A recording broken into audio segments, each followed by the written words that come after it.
کہ میں نے نبی صلی اللہ علیہ وسلم کو یہ کہتے ہوئے سنا ہے کہ آپ نے فرمایا آگ سے بچو خواہ کسی کھجور کے ایک ٹکڑے سے۔ یہ جو روایت ہے اس کا ایک دوسرا حصہ بھی ہے، وہ بھی میں ساتھ ہی پڑھ دوں تاکہ انہوں نے ایک ہی نمبر کے تحت لیا ہوا ہے۔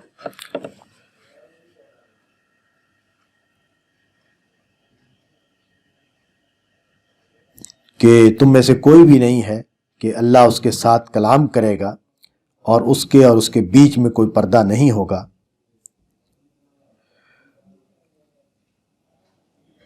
وہ اپنے دائیں طرف دیکھے گا تو اپنے جو اعمال اس نے کیے ہیں وہ اپنے آگے پائے گا، اور پھر وہ اپنے بائیں طرف دیکھے گا تو وہ اپنے اعمال کو پائے گا،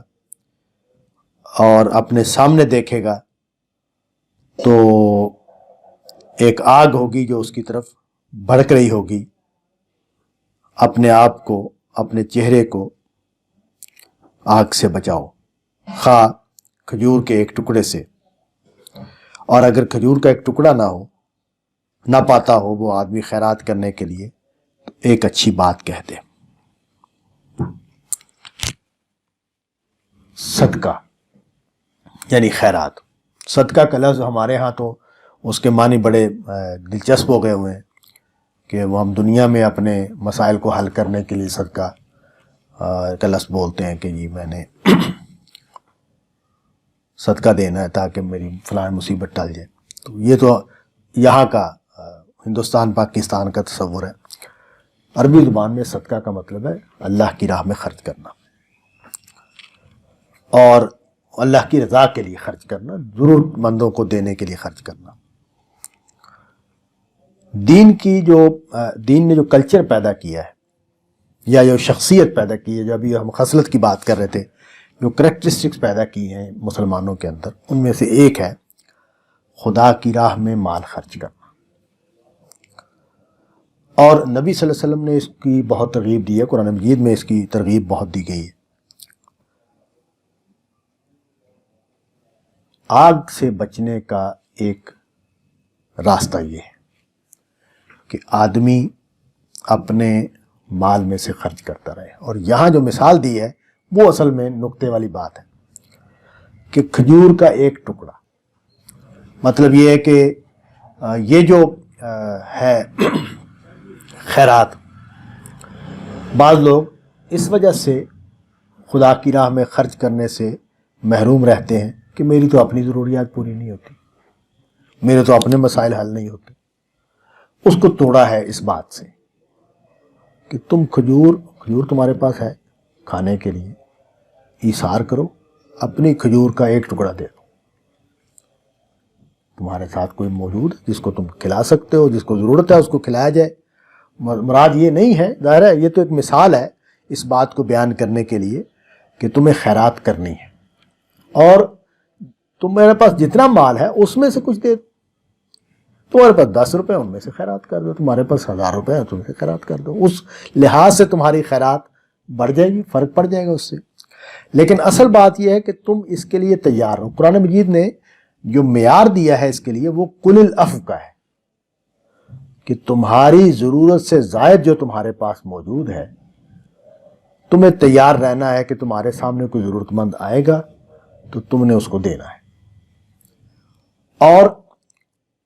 اس بات کو قرآن مجید نے بیان کر دیا ہے، کھول کے بیان کر دیا ہے کہ 2 چیزیں ہیں جو رکاوٹ ہے خیرات کے لیے۔ ایک تو یہ اندیشہ کہ میری ضرورت کا کیا بنے گا، میرے مسئلے کیسے حل ہوں گے،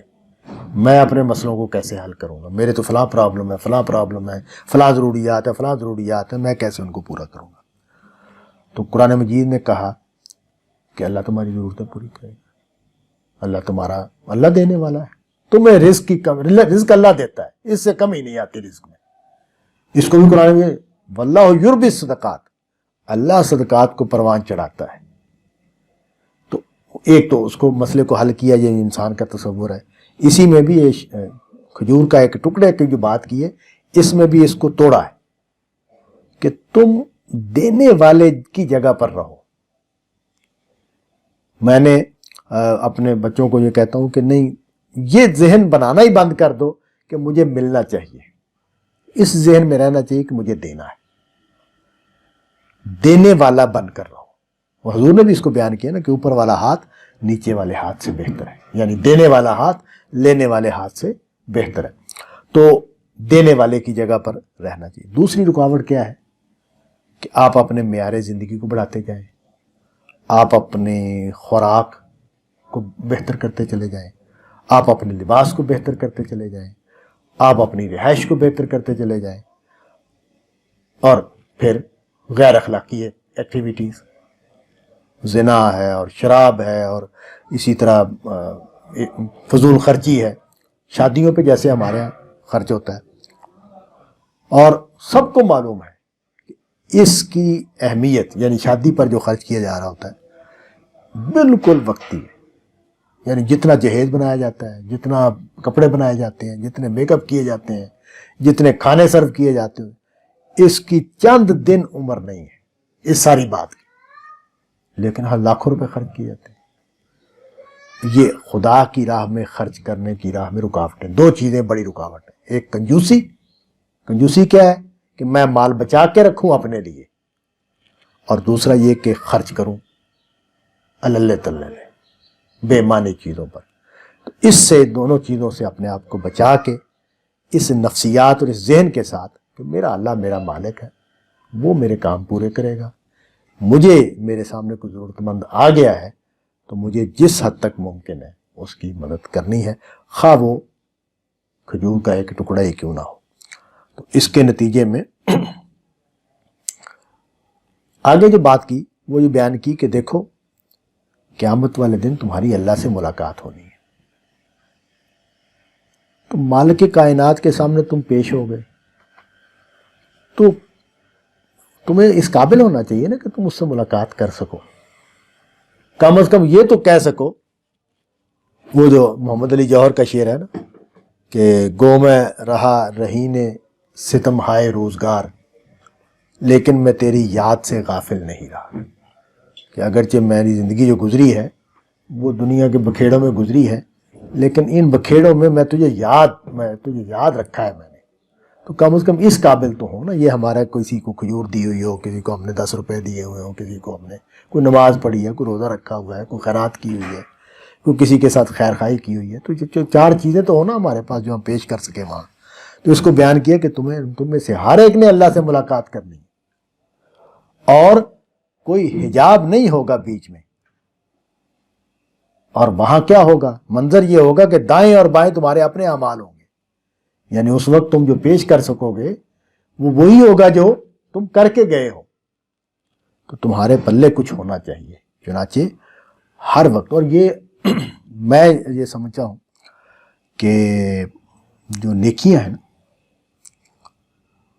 ان میں شاید سب سے آسان نیکی خیرات،